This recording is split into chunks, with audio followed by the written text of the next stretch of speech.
छत्रपती संभाजीनगर शहरात सर्रास उघड्यावर मांस विक्री होत असून याकडे महापालिकेचे दुर्लक्ष होत आहे। महापालिकेच्या सुस्त पडलेल्या पशुवैद्यकीय विभागाला आज 30 जुलै आरोग्य व वैद्यकीय सहाय्य समितीच्या सभापती डॉक्टर सुनीता संजय सोळुंके पाटील यांनी खडबडून जागे करत पडेगावमध्ये धडाकेबाज कारवाई केली। नियमांचे उल्लंघन करणाऱ्या दुकानातील साहित्य जप्त करण्यात आले।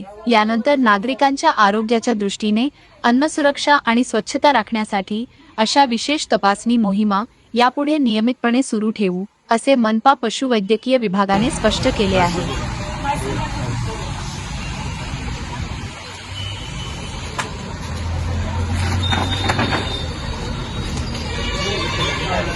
नहीं गिला नहीं है ओरिजिनल तो है कि आपको चेक करेंगे अपन हां है लायसन आहे लायसन कशाचं आहे आज विकण्याचं दुकानाच्या बाहेर नाही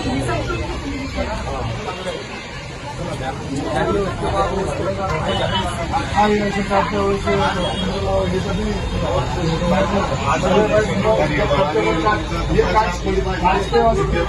आज काय क्या असं लगा है आज तो हमको बताने पड़ेगा